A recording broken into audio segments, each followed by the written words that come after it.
आदाब। गुफ्तगू प्रोग्राम लेकर एक बार फिर हम आपकी खिदमत में हाजिर हैं।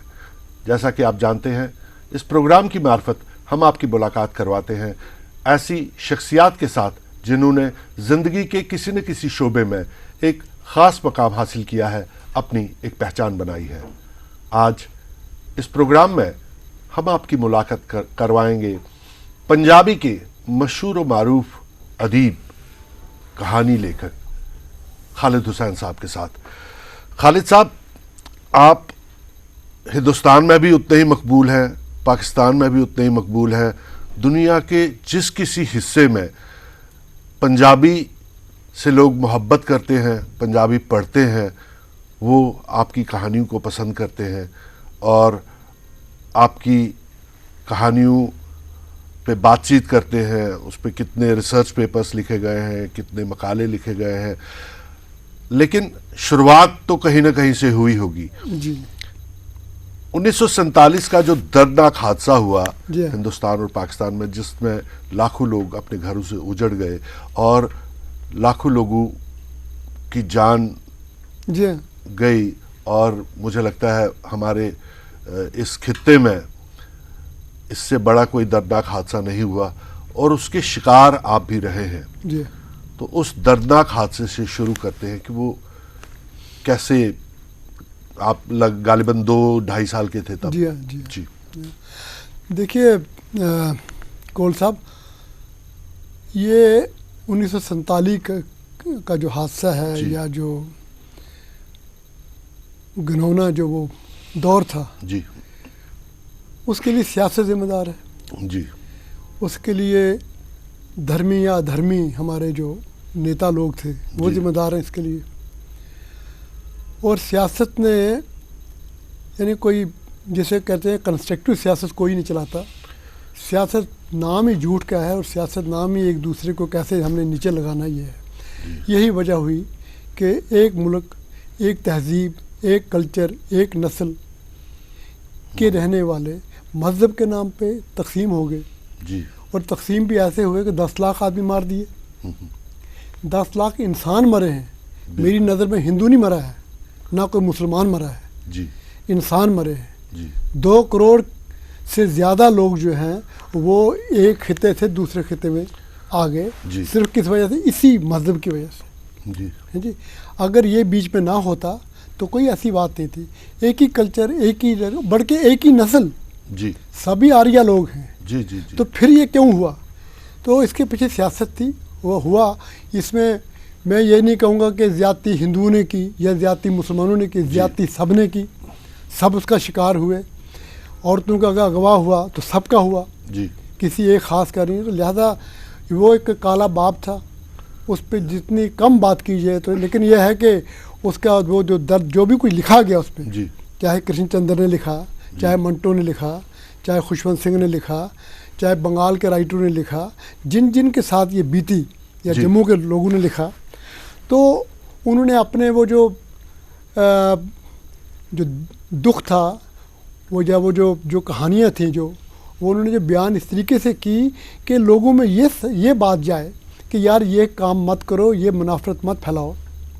आप देखिए कि जितने भी आप उस वक्त के उर्दू के या पंजाबी के जितने भी अफसाने लिखे गए, उनमें मजहबी मुनाफरत नहीं लाएगी जी। हर राइटर ने, चाहे मंटो है, चाहे कृष्ण चंद्र है, बेदी है, बलवंत सिंह है, इन्होंने जितने भी अफसाने लिखे उर्दू में, हिंदी में जिन्होंने लिखे, या खुशवंत सिंह ने अंग्रेज़ी में लिखे, अमृता प्रीतम, इन लोगों ने जोड़ने की बात की उन अफसानों के ज़रिए भी। अमृता प्रीतम ने उस ज़माने में जब वो देहरादून जा रही थी तो रेल के डब्बे में उसने एक शोरा फाक नज़म लिख डाली, अजाखा वारिस शाह।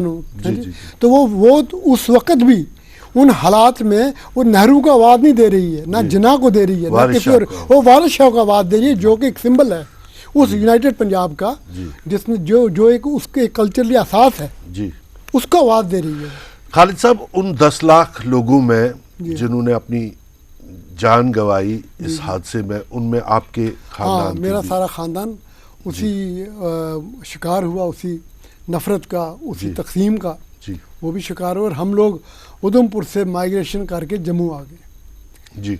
क्योंकि मुझे ख़ास तौर पे मैं कोई 26-27 साल कश्मीर में रहा, मकान बनाया, कश्मीरी बोल लेता हूँ, लेकिन मुझे अपने कल्चर से जुनून की हद तक प्यार है। मैं वहाँ सेटल नहीं हो पाया, मैं फिर वहीं आया जहाँ कभी ये भी ख़तरा होता है कि शायद वही हालात फिर दोबारा न दोहराए जाएं जो हमने 47 में देखे हैं। लेकिन इस सब के बावजूद मैं ये समझता हूँ कि कल्चर और लैंग्वेज इतना मजबूत ये बॉन्ड है, इतना मजबूत ये है कि मेरी सोच के मुताबिक ये पीछे रह जाएगा, ये जो मजहबी जुनून वगैरह।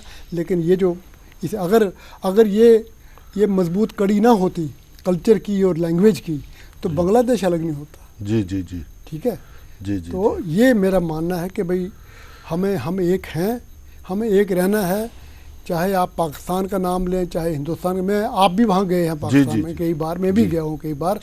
अब देखिए कि वो लोग भी पुराने किस्सों को कोई याद नहीं करता। नहीं, उस पर मैं बाद में बात करूंगा। मैं शुरुआत यहाँ से करना चाहता हूँ कि लिखने का सिलसिला, उसके बाद आपने पढ़ाई अपनी मुकम्मल की, उसके बाद आपने रियासती सर्विस ज्वाइन की, जहाँ पे आप बहुत बड़े ओहदे पर, डिप्टी कमिश्नर के ओहदे पर और काफ़ी अच्छे ओहदों पर आप फराइज रहे।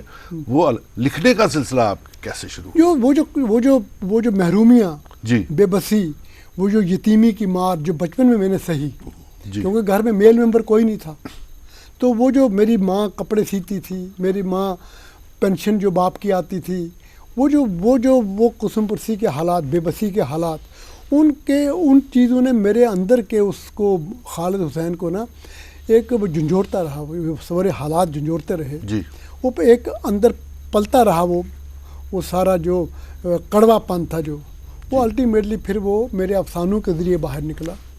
और जो मेरे अफसाने खैर 47 के हवाले से हैं, जी, तो वो उनको काफ़ी सराहा गया दोनों मुल्कों में, यहाँ भी और वहाँ भी। और मेरी ये हमेशा कोशिश रही कि मैंने कभी भी किसी एक पे उंगली नहीं उठाई। मैंने कभी ये नहीं कहा कि भाई फ़लाँ मरा, मेरी नज़र में सब मरे हैं, हम सबको एक होना चाहिए, हम सबको मिलना चाहिए। सियासतदानों पर रहने दीजिए, हम अदीबों का काम है मिलाना, सरहदें हमारे लिए नहीं। जी। अच्छा, अक्सर लोग जब लिखना शुरू करते हैं तो वो शायरी से शुरू करते हैं। मतलब जब भी कोई बच्चा है वो जो उसको लगता है कि मैं कुछ अपना क्रिएटिव करना चाहता हूँ या कुछ, तो आपने कहानियों से ही शुरू किया कि आपने भी पहले शायरी शुरू? मैंने शायरी शुरू की थी, लेकिन मैंने देखा कि यार ये वो शायरी का वो कबूतर है जो मेरे पिंजरे में नहीं आ रहा है, उस काबक में वो नहीं आ रहा है।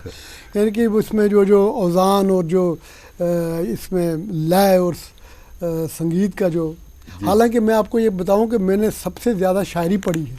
अच्छा जी। और आप मेरे अफसानों में अगर आप वो जो पोइटिक लैंग्वेज होती है, उसकी वजह वही है कि मैं शायरी बहुत पढ़ता हूँ। मैं अभी भी पढ़ता हूँ, पहले भी पढ़ता आया, तो नसर मैंने बहुत कम पढ़ी है। लेकिन ये है कि भाई वो शायरी तो मैंने नहीं की, अलबत्ता अफसानों में मैंने कोशिश की है। अच्छा, जब आपने सबसे पहले कोई अफसाना लिखा तो किसी को आपने दिखाया या छपने के लिए भेजा, या कैसे? वो सबसे पहला अफसाना जो मैंने लिखा वो पंजाबी में, उससे पहले मैंने 3-4 उर्दू के अफसाने लिखे थे। अच्छा। तो लेकिन जो पंजाबी का पहला अफसाना मैंने ठंडी कांगड़ी के नाम से लिखा और वो अमृता प्रीतम को भेजा। अच्छा। तो ये एक कॉन्फिडेंस था कि अगर शुरुआत की जाए तो अच्छी जगह से की जाए। अच्छा। तो उनका मैगजीन था नागमनी। जी। तो नागमनी में उन्होंने वो अफसाना मेरा छापा। अच्छा, छप गया। और वही अफसाना यानी उसको ट्रांसक्राइब करके पाकिस्तान में कूंज लाहौर से मैगजीन निकलती थी, अहमद सलीम उसका एडिटर था, उसने उसको रिप्रोड्यूस किया, यानी उर्दू रस्म ख़त में, जैसे हम शाहमुखी कहते हैं। जी। उसमें उसने उसको रिप्रोड्यूस किया। तब से ये सिलसिला चलता रहा कि तकरीबन 100 के करीब कहानियाँ वहाँ छपी हैं मेरी, और यहाँ भी कोई 150 के करीब कहानियाँ छपी हैं मेरी। जी। तो ये जो कहानियाँ आप लिखते हैं, मैंने बहुत सी कहानियों में आपकी देखा है कि उसका जो बैकड्रॉप होता है वो पुराना जम्मू है। हाँ। जो 1947 के बाद कहीं गुम हो गया। तो और वो, अगर मुझे लगता है, मैंने बल्कि कहीं पे लिखा भी है कि अगर आपको पुराने जम्मू की एक जिंदा तस्वीर देखनी है तो आप खालिद हुसैन साहब की कहानियां पढ़ें, जिसमें आपको उस्ताद महल्ला दिखेगा, जिसमें आपको उर्दू बाजार की चले दिखाई देगी, खटिंग का, इश्क मलंगी, जी इश्क मलंगी हो गया, शादा बिल्ली, जी ये ऐसी कहानी है जो जिसमें मैंने पुराने पुखी मज, जी, ये वो कहानी है जो इश्तिहारों वाली हवेली, जी, इस तरह की कई कहानियाँ जो मतलब उस जम्मू, जो पुराना जम्मू था, जी जी जी, उस पे है। ये कैसे आपने अपने जहन में वो कैद करके रखी है वो मैंने तस्वीर? वो सब जम्मू, तो सारे जम्मू को देखा है मैंने। जी। एक बार मैं वसीम साहब के पास बैठा था तो उन्होंने मुझे एक किताब दी खालिद हसन की। जी जी, Khalid Jammu Hasan- down memory lane. जी हाँ जी हाँ। तो उसका उर्दू तर्जुमा था, जम्मू जो एक शहर था। हाँ जी जी जी। जब मैंने वो पढ़ा तो उस किताब को पढ़ने के बाद वो मेरी वो कहानी का जन्म हुआ, इश्क मलंगी। अच्छा अच्छा अच्छा, जी तो वो मैंने भी वो जम्मू देखा था, उसने भी उसकी पूरी मंजर निगारी की थी उस जी, जम्मू जी, की। जी। तो जाहिर है कि जम्मू एक बहुत अच्छा गहवारा था किसका, हिंदू मुस्लिम यूनिटी का जी। एक गुलदस्ता था। जी, जी। वो गुलदस्ता टूट गया तो वो जो पुरानी यादें थी, यहाँ उर्दू बाज़ार भी था, हाँ। यहाँ हमारी गाने वालियाँ जो थी जिन्होंने बहुत ऊंचा मकाम हासिल किया, जी, जी। मलका पुखराज पुखराज जैसी। हैं जी। जी। तो ये लोग थे जो कि उसकी एक मतलब एक तस्वीर थे उस जो सांझे कल्चर की। जी, तो वो जी। गुम हो गया था। तो मेरी कोशिश ये होती है कि आज के नौजवानों को अपने अफसानों के थ्रू उस जम्मू से मुतारफ़ कराऊं, उस जम्मू जी। से उनको उनकी कोई दृश्य, उनकी कोई झलक दिखाऊं, ताकि वो देखें कि भाई हमें वैसे ही माहौल में जीना चाहिए। जी। अच्छा, आप यहाँ पे जम्मू कश्मीर में, रियासत जम्मू कश्मीर है जहाँ पे पंजाबी एक ज़बान है, जी, जी। मगर इतनी अभी जैसे ज़्यादातर पंजाबी जो है पंजाब में बोली जाती है या फिर पाकिस्तान में जो पंजाब का जी, जी। सूबा है जी। वहाँ पे बोली जाती है। तो आपको कभी लगा नहीं कि मैं उर्दू में लिखूं ताकि एक बड़े असल में मैं देखिए मेरी उर्दू में जो कहानी आई है ना, उनमें से बेशतर पंजाबी से तर्जमा है। जी। और आप देखिए अली सरदार जाफरी ने मुझे छापा उर्दू में, जी उनकी गुफ्तगू मैगजीन निकलती थी, जी, उसमें जी, मुझे जी। छापा। गुफ्तगू से खुशवंत सिंह ने इलस्ट्रेट वीकली में उसी कहानी को ट्रांसलेट करके छापा। अच्छा। उन्होंने खुद उसको ट्रांसलेट किया इलस्ट्रेट वीकली में जी। 1980 के फरवरी शुमारे में। अच्छा। तो इसी तरह शायर में क्या जो नाम है बड़े-बड़े उसका? उर्दू के जितने जो भी- टॉप मैगजीन है, जी। उन्होंने मेरी कहानियाँ छापी और वो मैंने ट्रांसलेट की पंजाबी से उर्दू में खुद की। जी। और कुछ वो कहानियाँ जो मैंने डायरेक्ट उर्दू में लिखी। जी। तो मेरे इसीलिए 3 मजमूए मेरे उर्दू के भी हैं। अच्छा। हाँ, ठंडी कांगड़ी का धुआं, और दूसरा इश्तारों वाली हवेली, जी। और तीसरा सतीसर का सूरज। ये मेरे जी, 3 जी, जी। मजमूए मेरे जो हैं उर्दू के हैं, और 3 इसके अलावा 5 मजमूए मेरे जो हैं पंजाबी में हैं। अभी हाल ही में आपकी हाँ। पंजाबी कहानियों हाँ, का एक मजमूआ निकला, तर्जुमा हाँ। देवनागरी में भी देवनागरी में, हाँ, घर में है लिखा। बैराग, घर में है बैराग। हाँ। जी, जी, जी। हिंदी में वो हिंदी में छपा है जी वो। जी जी जी। अच्छा खालिद साहब, आप यहाँ पे भी मकबूल हैं, आप पंजाब में जाते हैं, वहाँ पे जी, आपको कितने अवार्ड मिले हैं, वो जी, बड़ी जी। लंबी फहरिस्त हाँ, है जी, जी। उन अवार्ड्स की। और आप पाकिस्तान भी जाते हैं जी, वहाँ हाँ, पे, जी। तो कैसा लगता है आपको जब आप पाकिस्तान जाते हैं, वहाँ पे आप अपनी कहानियाँ पढ़ते हैं या आपके वहाँ के रसालों में आपकी कहानियाँ छपती है? और मैं वहाँ के आपसे सच कहूँ, बाकायदा मुझे कभी नहीं लगा कि मैं पाकिस्तान में बैठा हूँ। मुझे ऐसा लगता है कि जैसे मैं अमृतसर में बैठा हूँ, जलंधर में बैठा हूँ, चंडीगढ़ में बैठा हूँ, दिल्ली में बैठा हूँ, वही माहौल है, वही लोग हैं। असल में अदीबों और शायरों का वतन जो है ना, वो दुनिया होती है। जी जी जी वो अपने आप को सिमट नहीं सकते जी। तो वो बड़े वसी, उनकी सरहदें नहीं होती कोई भी। जी, जी। अदीबों की, शायरों की, फनकारों की, संगीतकारों की, और जो लोग इनको उसमें डालना चाहते हैं वो अहमों की दुनिया में रहते हैं। तो मैं जब भी वहाँ जाता हूँ, मैं उनमें घुल मिल जाता हूँ। जी जी जी। तो मैं ये भूल जाता हूँ कि मैं कहाँ से आया हूँ, कहाँ हूँ। तो वो प्यार उनका, मोहब्बत उनकी। जी जी जी। अच्छा, और मेरा दूसरा एक ये होता है कि मैं वो जो प्राचीन हमारा भारत था, जी उसकी कदर कीमतों को देखना, उनके वो उनके निशानात ढूंढने, उन खंडरात को देखना। जैसे मैं हड़प्पा में गया, जी जी जी। जैसे मैं तक्षशिला में गया। तक्षशिला में ये मैंने लोग जाते हैं या यात्रा करने के लिए, हिंदू जाएंगे कटास राज की यात्रा करके आ जाएंगे, सिख जाएंगे तो ननकाना साहब, पंजा साहब वगैरह होके आ जाएंगे। खालिद हसन जब जाता है तो तक्षशिला की यात्रा करता है, वो हड़प्पा की यात्रा करता है, और मोहनजोदड़ो की यात्रा करता है। वो इन लोगों को देखता है भाई कहाँ कहाँ हमारे वो जो पुराने वो जगह देखता है जहाँ ऋग्वेद लिखा गया। वो जगह देखता है जहाँ सिखों की और अंग्रेज़ों की आखिरी लड़ाई जो हुई थी, उस जेलियां वाले मैदान को जाके देखता है। वो पोरस के उस झेलम के उस किनारे को देखता है जहाँ सिकंदर के साथ लड़ाई लड़ी। तो मेरा सिर्फ एक मकसद नहीं है, अदब के साथ साथ ये चीज़ें देख रहे हैं, और ये मेरे एक अदीब को ज़्यादा एक निखारती हैं, ज़्यादा एक उसको क्या बनाती हैं। मैंने कभी भी पाकिस्तान है क्या, हिंदुस्तान का हिस्सा है। जी जी हैं जी, और जब तक हिंदुस्तान एक सब कॉन्टिनेंट है तब तक वो उसका, चाहे आप उसको लाख कहे कि ये हमारा नहीं है, वो हमारे साथ जुड़ा हुआ, जुड़ा रहेगा। जी जी दिस इज़ माई। आम लोगों में यहाँ पे जब हम अखबारें पढ़ते हैं, टेलीविजन चैनल पे इस तरह की जोरदार बहसें होती है, बड़ी एक्रिमोनियस बहसें, बड़ी जी हाँ जी, और जहाँ पे कहा जाता है कि ये पैसा कमाने वालों की बातें जी। ये चैनल जो है ऐसे थोड़े चलते हैं, इनको एडवर्टाइजमेंट चाहिए और इनको वो आदमी चाहिए जो एक दूसरे पे कैसे अटैक करें। हाँ जी भैया, अगर आप इतना ही हो तो आप दूसरों को कहते हो भाई इस मुल्क को क्या करो, दहशतगर्द करार दो, आप खुद क्यों नहीं करते? आपका कारोबार सारा चल रहा है, सीमेंट आपका वहाँ से आ रहा है, जिप्सम आपका वहाँ से आ रहा है, ड्राई फ्रूट आपका वहाँ से आ रहा है। आप जाइए कभी वाघा जाइए, वहाँ देखिए आप ट्रकों के ट्रक भरे हुए हैं, हमारे ट्रकों के ट्रक जा रहे हैं। तो खामखा यार आप लोगों को बेवकूफ़ बना रहे हो, समझे नहीं? तो ये ऐसी बात नहीं है। हम देखिए, अगर हम शरीफ हैं तो शरीफ वो भी हैं, जितने बदमाश हम हैं उतने वो भी हैं। वजह यह है कि हम एक ही नस्ल हैं, हम एक ही लोग हैं, कोई अलग अलग नहीं है। अच्छा, वापस अदब पे आते हैं। हाँ। आपकी कहानियों को लेकर, दो कहानियों को लेकर अभी एक ड्रामा बड़ी जगह चल रहा है, बहुत जगह वो अभी हिंदुस्तान के अलग अलग हिस्सों में, कलकत्ता में जी, या बेंगलोर में, मैसूर में, अभी दिल्ली में, भोपाल में, दिल्ली में, जी हाँ, सब जगह चला हुआ, अमृतसर में भी हाँ। तो कैसा आपने वो ड्रामा देखा है और अपनी कहानियों को कैसा आपको ये एक्सपीरियंस लगता है कि जब आप? अच्छा है, इससे पहले जब लकीर मेरी ये कहानी उस पर फिल्म बनी थी जी, तो वो काफ़ी चली फिल्म जी, और ख़ास तौर पे जिन्होंने 1947 का दर्द देखा है, वो लोग तो कई बार आए और रोते हुए जाते थे उस फिल्म को देख कर। जी जी। तो ये भी लगभग इन कहानियों में भी वही उस पुराने दर्द को मैंने बयाना है। तो अच्छा लगा कि एक ड्रामा ग्रुप है जो जगह जगह जाके दिखा रहा है और लोग उसको पसंद कर रहे हैं बहुत ज़्यादा। बाकायदा जो रिव्यू में पढ़ रहा था पेपरों में, वो बहुत अच्छे रिव्यू थे। तो अच्छी बात है कि यानी आज की फिल्मों में या आज के हमारे पास कहानियाँ ही नहीं जी, या तो हम तर्जमे करते हैं इंग्लिश के या किसी दूसरी ज़बानों के, अपने पास अपना नहीं है। तो यार कोशिश वो करो कि जो अपना लिखो और बिल्कुल जिसे हिंदी का शब्द निरोल जी जी जी अपना हो जी जी, जी। तो अगर आप अपना आपके उसमें है तो अगर उसमें दम है तो वो कहीं ना कहीं वो चल सकता है, कोई भी उसको देख के खुश होगा। जी जी।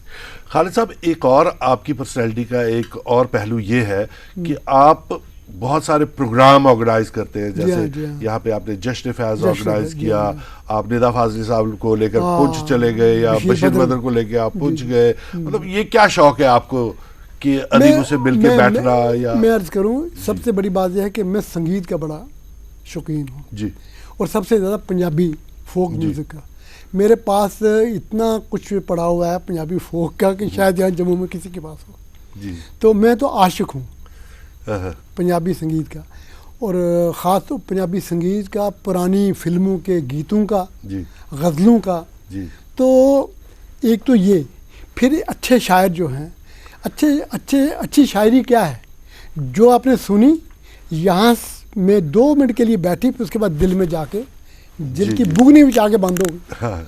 तो फिर आपको वो है अच्छी शायरी। तो मैंने इसीलिए बशीर, ये पहला है मेरे ख्याल में बड़े सगीर में कि एक प्रोग्राम ऐसा हुआ कि एक शाम बशीर बदर के नाम जी, जी। एक ही शायद 2.5 घंटे जिसने पूरे ऑडियंस को बांध के रखा जी, जी, एक शाम निदा फाजली के नाम। क्या बात। जश्न फैज़ हुआ, आप तो मेरे साथ थे उस प्रोग्राम में, आपने देखा कि बरसगीर के जितने भी नामवर, क्या बात, और जो गाने वाला था वो भी जो हमने लाया तो हाँ जी, तो वो भी पटियाला घराने का नामवर गायक। क्या बात। तो ये ऐसे प्रोग्राम से लोगों को भी अच्छा तासुर जाता है जी, जी। और जो ये नफरतें हैं उन पर भी जाता है, यार ये लोग तो हमारे ही हैं, आप हमारे ही गा रहे हैं। अब हामिद अली आके यहाँ गा रहा है जी, पल पर बेजाना हाँ जी, जी, तो लोग उसको एंजॉय कर रहे हैं। तो ये गीत, संगीत, अफसाने, अदीब, ये साझे होते हैं सबके। अगर हम टॉल्स्टॉय भी हमारा है, क्या बात है जी, तो अगर हमारा वर्ड्सवर्थ हमारा है जी, तो जब सोमरसेट मॉम हमारा है जी जी, रसूल हमजा तोफ हमारा है, तो भैया हमारा इंतज़ार हुसैन भी हमारा है, मुमताज़ मुफ्ती भी हमारा है, अब्दुल्ला हुसैन भी हमारा है। क्या बात है। जी जी। अब आगे आपके इतने आपके मजमू आज के लगभग 24 के करीब, नहीं 14 14 के, हाँ जी, सॉरी जी, 14 के करीब आपके मजमू, 14 के करीब आपके हाँ, मजमू ये आज मजमूई के हैं। नहीं है, इसमें तो अफसानवी मजमूए तो तकरीबन 8 हैं। जी उसके अलावा मेरी ऑटोबायोग्राफी है, एक बायोग्राफी है, एक मेरे आर्टिकल जो मैंने डिफरेंट यूनिवर्सिटियों में या कॉलेजों में पढ़े वो हैं, उन पे है। और काम भी काफ़ी हो चुका है, कोई 8-10 जी। के करीब तो एमफिल और एक पीएचडी और अफसानों पे, और तकरीबन सभी यूनिवर्सिटियों के निसाब में जी उनके जो है सिलेबस में मेरे अफसाने लगे हुए हैं। तो ये काम चलता रहता है ये ऐसा। आपने तो नॉवल के बारे में नहीं सोचा कभी? मैं अफसाना बड़ी मुश्किल से लिखता हूँ। मैं एक अफसाने को लिखने के लिए जो मेरे जहन में प्लाट होता है, फिर उसकी खोज में मैं निकलता हूँ कि कोई ऐसी बात ना रह जाए कि कल को कोई उंगली उठाए। अच्छा। मैंने जो सती सर का सूरज अफसाना लिखा, जी, जी, जी। तो मैंने पूरा शेख नूरुद्दीन वली को, पूरा उनका कलाम पढ़ा, उनकी हिस्ट्री, लल दद को मैंने कंप्लीट पढ़ा, फिर मैंने जाके वो अफसाना में लिख पाया। वो इसलिए 6 महीने मैंने उनको पढ़ने में लगाए, फिर उस पर लिखने में लगाए। जिस सब्जेक्ट पे भी लिखो तो बड़ी मेहनत करके लिखो। जी, तो जी। अफसाना मुझे लिखने में अगर 6 महीने लग सकते हैं तो मैं नावल कहाँ से लिखूँ? और जो अगर मेरी कहानी आपने देखी हो तो जी, अगर उनमें जी। इतनी गुंजाइश है कि उन पर नावल लिखा जा सकता है। जी जी जी, उनका प्लॉट इतना, प्लॉट हाँ, इतना, हाँ, जी। उनमें अगर बढ़ाए तो उसमें नावल लिखा जा सकता है। सकता है। मतलब आपने सागर को एक जी, कूदे मैं में समझने की मतलब कोशिश- मैं ये है कि अगर मैं एक मुहावरे में यानी 10 जुमलों की बात एक मुहावरे में कर सकता हूँ, तो मैं 10 जुमले क्यों लिखूँ? मैं क्यों ना एक ही जुमले में उस मुहावरे में ही उसको बंद कर दूँ। जैसे कि आपने देखा होगा मेरे अक्सर अफसानों में मुहावरे बहुत ज़्यादा होते हैं। जी, जी, तो जी, वो जी। मुहावरों से वो जो है वो आगे चलते हैं, मेरी कहानी चलती है आगे उससे। जी, तो जी। लोग पसंद भी करते हैं, तो आर्टिकल भी लिखे। खालिद साहब, जो अदब का जो सिलसिला है पूरे बर सगीर में आज की तारीख में, आपको क्या लगता है कि जो रिटन वर्ड है, अब कंप्यूटराइजेशन का ज़माना आ गया, सब लोग अपना जी हाँ, कंप्यूटर में देखते हैं, ई बुक आ गई है, जी, हाँ। ई बुक्स आ गई, तो ये जो किताब है ये प्रिंटेड फॉर्म में ये रहेगी कहीं की? असल में यही रहेगी, यही रहेगी। आप देखें ना, आपके पास सीडी हो, जी 10 साल की पड़ी हुई है, उसको ज़रा लगा के देखें ज़रा, बिल्कुल नहीं चलेगी वो, जी है जी। आपके पास पेन ड्राइव है, 2-4 बार 6 बार 10 बार लगाएं, उसके बाद वो ख़राब होनी शुरू हो जाएगी। जी। फिर उसको दोबारा आपने कहीं करना है। तो किताब जो है ना, किताब का वजूद पहले भी था, किताब भोज पत्रों पे भी थी, किताब पीतल और तांबे के उस पे भी थी। जी जी और अगर हम आज 5000 साल पुराने, जब मैं म्यूज़ियम देखा मैंने टक्सला का, और म्यूज़ियम देखा जब मैंने हड़प्पा का, जी, तो जी। मुझे वो सब वो चीज़ें मिली वहाँ, जी। जो कि अगर वो आज भी मौजूद हैं जी। तो तब सीडी मौजूद, मुझे नहीं पता कि 5000 साल तक रहेगी या नहीं रहेगी, लेकिन ये मैं दावे से कहता हूँ कि किताब रहेगी। और अल्टीमेटली इंसान किताब को ही जी पसंद करेगा। जब बिस्तर में आप बैठते हैं तो आप किताब को देखते हैं, किताब आपको ज़्यादा मज़ा देती है बनिस्बत कि आप टेलीविज़न को देखते रहें। जी। और पढ़ने वालों के बारे में आपकी क्या राय है? पढ़ने वालों की तादाद दिन ब दिन कम हो रही है, देखने वाले ज़्यादा हो गए हैं, पढ़ने वाले कम हो गए हैं। इस तरफ तवज्जो देनी चाहिए। लेकिन एक बात है, जो अच्छे राइटर हैं वो पढ़े जाते हैं, बार बार पढ़े जाते हैं। मैंने अब्दुल्ला हुसैन की जो उदास नस्लें तकरीबन क्या 2-3 बार पढ़ी मैंने, बेशक। है जी। आग का दरिया मैंने ना जाने कितनी बार, तुर्तलैन हैदर। हाँ। तो मुमताज़ मुफ्ती जैसे शख्स को, जी कुदसिया बानो को, जी इंतज़ार हुसैन को, जोगिंदर पाल को, कृष्ण चंद्र को, रामलाल को, वाहिदा तबस्सुम को, इसमत चुगताई को, है जी, मंटो। कमलेश्वर को, मुंशी प्रेमचंद को। मुंशी प्रेमचंद कितना पुराना, यानी इब्तदाई अफसाना निगारों जी, में जी, वो है, लेकिन आज भी उसके अफसाने जो हैं बिल्कुल। वही चाशनी देते हैं, वही मज़ा देते हैं जो उस वक़्त उसने लिखा हो। तो मेरा मतलब ये कहने का कि भाई किताब को कभी भी वो यानी वो नहीं होगा। और जो नए लड़के हैं आ रहे हैं, ऐसी बात नहीं, नई नौजवान नस्ल भी पढ़ने की तरफ माइल है, लेकिन कुछ ऐसा है कि ये दौरा जो है ये पैसे का ऐसा आ चुका है कि हर आदमी दिनों में अमीर बनना चाहता है, हर आदमी मेहनत के बगैर ऊपर जाना चाहता है, उसमें वो डिग्रियां चाहता है, डिग्रियां लेके फिर वो बन जाए। फिर चलो बन गया तो उसके बाद तू अपने आप को डिग्री के काबिल बनाओ, वो नहीं बनाते। वहाँ तक नहीं जाते वो तो। लेकिन ये भी नहीं है कि बिल्कुल इसकी तरफ अंधेरा है, ऐसी बात नहीं, रोशनी है, खिड़कियाँ खुली हैं, लोग पढ़ते हैं, लोग सुनते हैं, लोग में अच्छा म्यूज़िक सुनते हैं। क्लासिकल म्यूज़िक आज तक कभी मरा नहीं। जी जी जी। क्योंकि बुनियाद है, जब तक वो नहीं आप सीखोगे तब तक आप कहीं भी किसी भी मैदान में नहीं जा सकते। आपने देखा होगा जश्न फैज़ में जब हामिद अली ने अपने बेटे को लास्ट प्रोग्राम में उस क्लासिकल म्यूज़िक पे उसने गवाया, जी जी जी, जिस पे सब लोगों ने ताड़ियां बजाई, लड़के पे। जी जी। लेकिन अब कहता अभी भी इसको मैंने स्टेज पे नहीं लाना है क्योंकि अभी ये मुकम्मल नहीं हुआ है। हमारे यहाँ आज कोई गाने लगता है, आज कोई लिखने लगता है, कल कहता है मुझे टीवी पे लाओ। उस्ताद के पास जाते हैं, भाई ये कितनी देर में वो तैयार हो जाएगा, 2-3 हफ्ते में आप इसको ये चीज़ें जल्दबाजियाँ छोड़ें जी। और इस पर मेहनत करें तो कोई मसला नहीं। अच्छे अदीब भी निकलेंगे, पढ़ने वाले भी निकलेंगे। मैं यानी नाउमीद नहीं हूँ। जी जी। इसी ऑप्टिमिस्टिक नोट के साथ हम आपके साथ गुफ्तगू को ही विराम देते हैं। आप हमारे यहाँ इस प्रोग्राम में तशरीफ़ लाए, आपका बहुत बहुत शुक्रिया। और आगे अभी बहुत सी मंजिलें आपने तय कर ली है और उन मंजिलों पे जब आप पहुँचेंगे तो तब हम फिर आपको जहमत देंगे कि आप हमारे साथ आए और हमारे साथ बातचीत करें। आपका बहुत बहुत शुक्रिया। तो दर्शकों, आज हमने गुफ्तगू प्रोग्राम में बातचीत की मशहूर पंजाबी लेखक खालिद हुसैन साहब के साथ, और आज का प्रोग्राम यहीं पे ख़त्म होता है। अगले हफ्ते हम आपसे फिर मिलेंगे एक नई शख्सियत के साथ। तब तक के लिए नमस्कार।